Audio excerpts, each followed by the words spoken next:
Hello everyone, welcome to the illusion. और इस video में हम लोग आज पढ़ने वाले हैं वीकली करंट अफेयर को, जो कि साप्ताहिक घटनाक्रम है।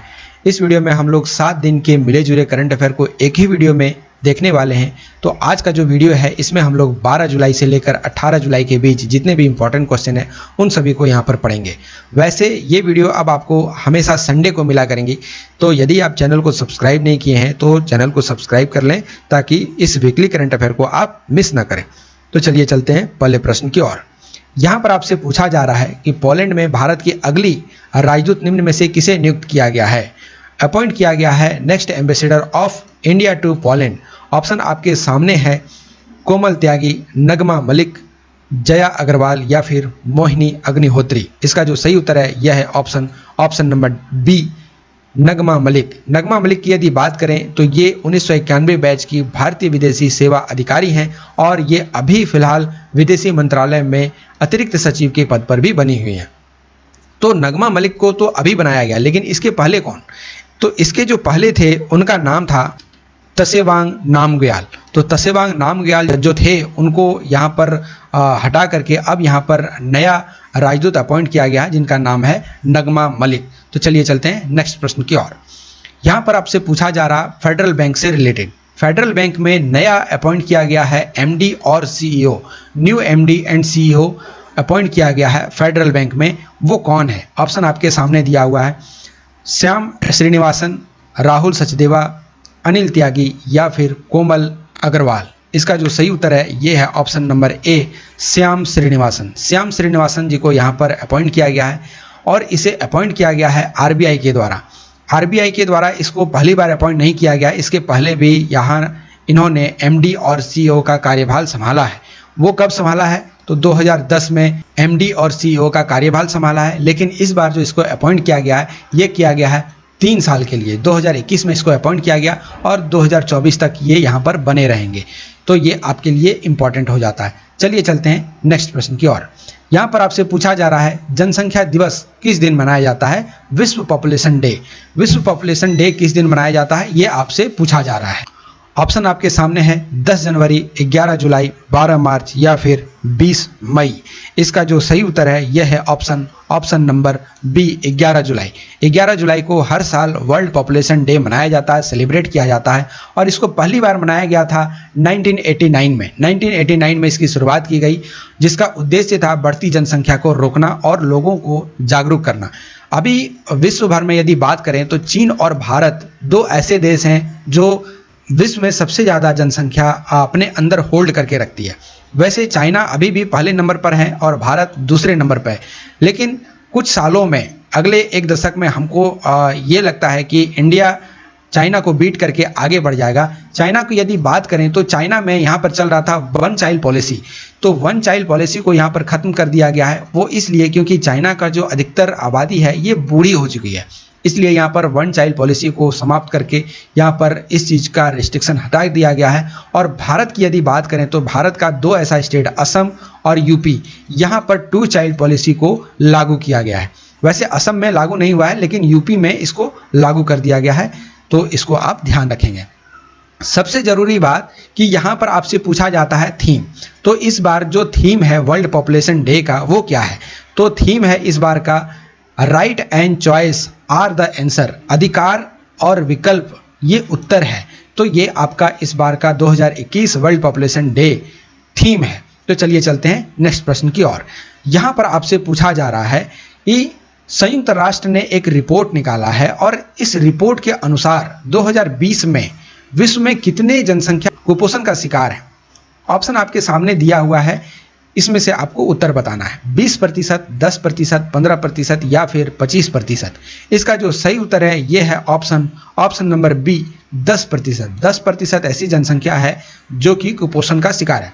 अब देखो 20 में इसको निकाला गया, 20 का ये एक रिपोर्ट है, तो 20 में यहाँ पर चल रहा था कोविड-19 का महामारी जैसे ही दस्तक दिया दुनिया भर में बहुत सारे ऐसी त्रासदी देखने को मिली है। तो इस त्रासदी में बहुत सारे आपको याद होगा कि किस तरह लॉकडाउन लगा और किस तरह से आदमी मरे हैं और भूखे मरे हैं, बहुत सारे पैदल चलते मरे हैं। तो सभी चीज़ों को यहाँ पर देखते हुए इस चीज़ को यहाँ पर इस रिपोर्ट में रखा गया और यही रिपोर्ट में कहा गया है। और सबसे बड़ा चीज़ कि कोविड-19 को यहाँ पर मद्देनजर रखते हुए इस रिपोर्ट को निकाला गया है। चलिए चलते हैं नेक्स्ट प्रश्न की ओर।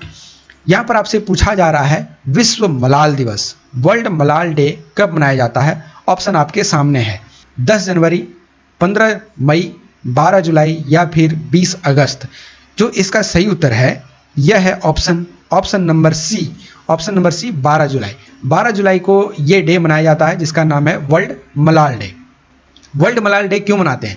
देखो, वर्ल्ड मलाल डे मनाते हैं इनके जन्म दिवस पर। ये कौन है? तो ये है पाकिस्तानी, इनका नाम है मलाल यूसुफजई। तो ये एक कार्यकर्ता है, वैसे किसी पार्टी के हैं नहीं, लेकिन ये सामाजिक कार्यकर्ता हैं जो कि महिला सशक्तिकरण में बहुत ज़्यादा इन्होंने काम किया है। तो इन्हीं के जन्म दिवस के अवसर पर मनाया जाता है मलाल डे, जो कि दुनिया भर में ये चीज़ बताता है कि बच्चों और महिलाओं के अधिकार के लिए हम लोग कैसे सामने आ सकते हैं और महिला को कैसे सशक्त कर सकते हैं।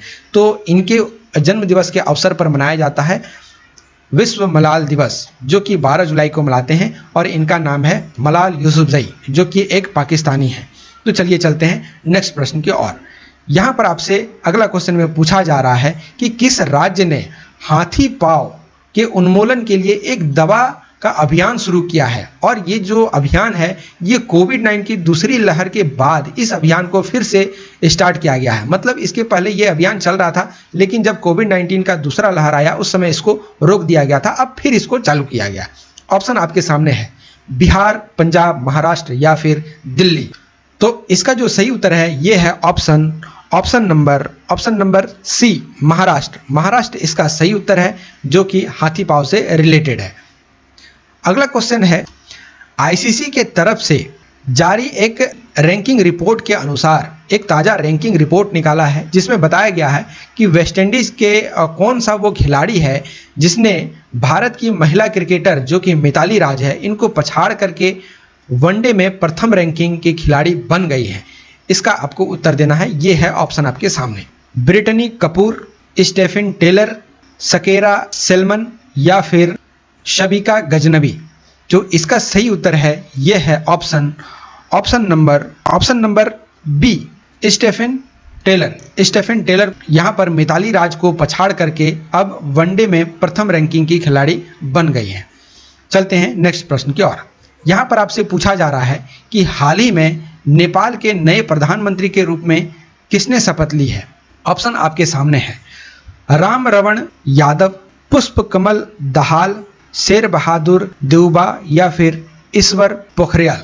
तो इसका जो सही उत्तर है यह है ऑप्शन नंबर सी शेर बहादुर देउबाल। तो आप हमको बता सकते हैं कि क्या इसके पहले कौन थे? यदि आप इसको जानते हैं तो आप इसका उत्तर कमेंट बॉक्स में दें। लेकिन यहाँ पर जो इस बार प्रधानमंत्री के रूप में शपथ ग्रहण किया है ये है शेर बहादुर देउबा।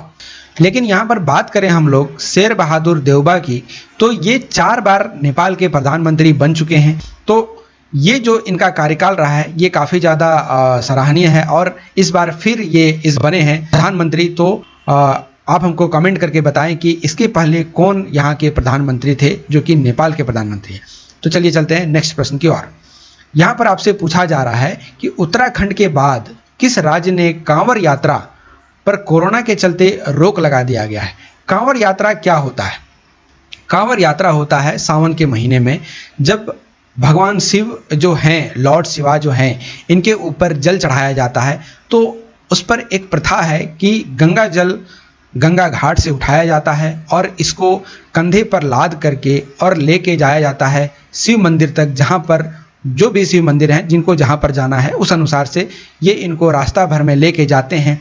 उसके बाद इस जल को यहाँ पर अर्पित करते हैं शिवलिंग के ऊपर। तो ये जो यात्रा है इसी को कहते हैं कांवड़ यात्रा।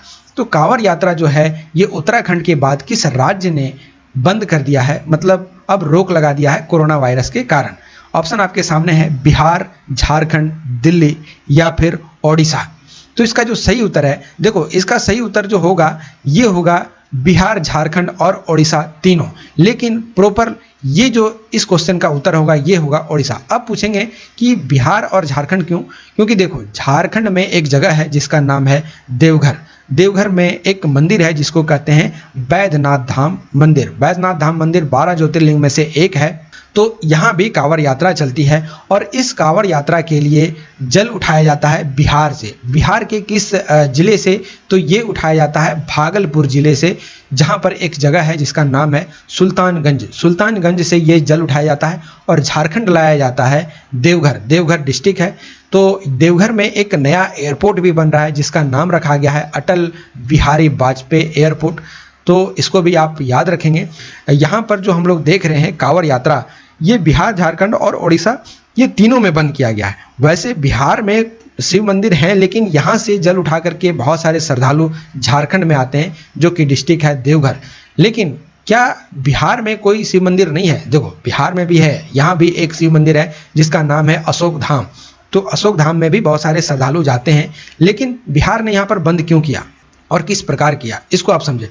बिहार में यहाँ पर जल उठाने से ही मना कर दिया गया कि आप सुल्तानगंज, जो कि भागलपुर डिस्ट्रिक्ट के अंतर्गत आता है, यहाँ से मैं जल उठाने ही नहीं दूंगा।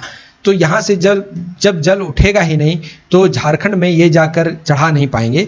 तो ये चीज़ यहाँ पर देखा गया। इसके पहले 2020 में भी इसको बंद किया गया था due to corona virus Kanwar Yatra. तो आई होप आपको ये टॉपिक समझ में आया होगा। चलिए चलते हैं नेक्स्ट प्रश्न की ओर। यहाँ पर आपसे पूछा जा रहा है कि एनटीपीसी ने देश के सबसे बड़े सोलर पार्क को निम्न में से किस राज्य में स्थापित करने की घोषणा की है? ऑप्शन आपके सामने है गुजरात, पंजाब, असम या फिर तमिलनाडु। इसका जो सही उत्तर है ये है ऑप्शन नंबर ए गुजरात। गुजरात में ये चीज किया जा रहा है। सबसे बड़ा सोलर पावर पार्क, जो कि कंट्री का सबसे लार्जेस्ट सोलर पावर पार्क होगा, ये बनाया जाना है गुजरात में। अब ये बनेगा गुजरात में, तो ये कहाँ बनेगा? तो ये बनेगा गुजरात के खड़वा में। खड़वा कच्छ रण में ही आता है। तो यहीं पर ये बनना है जो देश का सबसे बड़ा सोलर पार्क होगा। तो यहाँ पर जो ये सोलर पावर पार्क बनाया जा रहा है, इसकी क्षमता कितनी होगी? तो इसकी क्षमता होगी कुल मिलाकर के 4750 मेगावाट का, जो कि एक हरित ऊर्जा को बढ़ावा दे रही है। तो चलिए चलते हैं नेक्स्ट प्रश्न की ओर।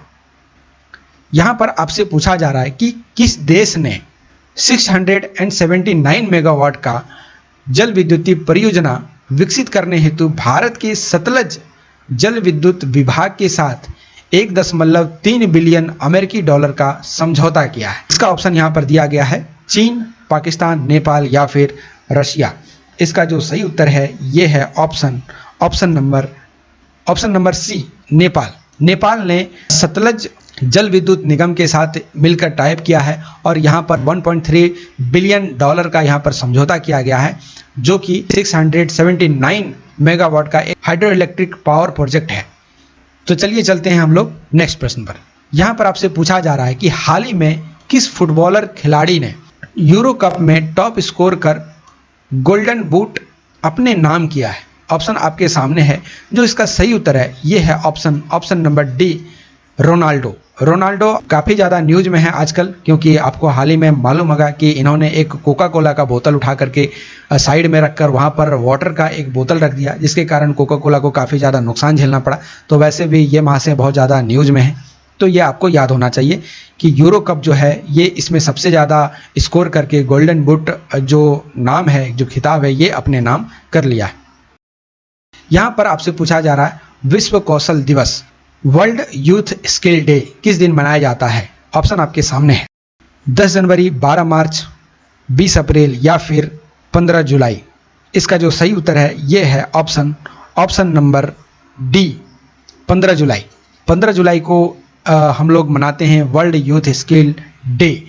तो ये मनाया जाता है वर्ल्ड वाइज और इसकी शुरुआत की गई थी 2015 में, जिसका उद्देश्य है युवाओं को अधिक से अधिक कौशल विकास देना और इसके प्रति जागरूक रखना, ताकि उसको बेहतर रोजगार और अवसर की तलाश कर उसे अच्छी नौकरी मिल सके। यहाँ पर आपसे पूछा जा रहा है कि हाल ही में किस देश ने इजराइल तल अवीव में पहला दूतावास खोला है? ऑप्शन आपके सामने है भारत, जापान, यूएई या फिर चाइना। इसका जो सही उत्तर है इसका जो सही उत्तर है ये है option number C, UAE. UAE ने यहाँ पर तेल अवीव में अपना दूतावास खोला है। देखो, वैसे इजराइल का कहना यह है कि इनकी राजधानी है जेरूसलम, लेकिन भारत जेरूसलम को इसकी राजधानी नहीं मानता है, ये मानता है तेल अवीव को। लेकिन यहाँ पर यूएई का भी देखना है कि इन्होंने भी यहाँ पर अपना पहला दूतावास खोला है, तो कहीं ना कहीं तेल अवीव जो है ये काफ़ी ज़्यादा न्यूज़ में आ जाता है। अब बात करते हैं इजराइल की और तेल अवीव की। तो यहाँ पर जो दूतावास खोला गया, ये गल्फ कंट्री का यहाँ पर पहला दूतावास खोला है, जो कि यूएई के द्वारा यहाँ पर खोला गया। तो चलिए चलते हैं नेक्स्ट प्रश्न की ओर। यहाँ पर आपसे पूछा जा रहा है, भारत के भीम यूपीआई को हाल ही में किस देश में लॉन्च किया गया? ऑप्शन आपके सामने दिया हुआ है, जापान, चीन, रूस या फिर भूटान। इसका जो सही उत्तर है ये है option number D, Bhutan. Bhutan में ये चीज़ लॉन्च किया गया है। एक सरकारी ऐप है जिसका नाम है भीम।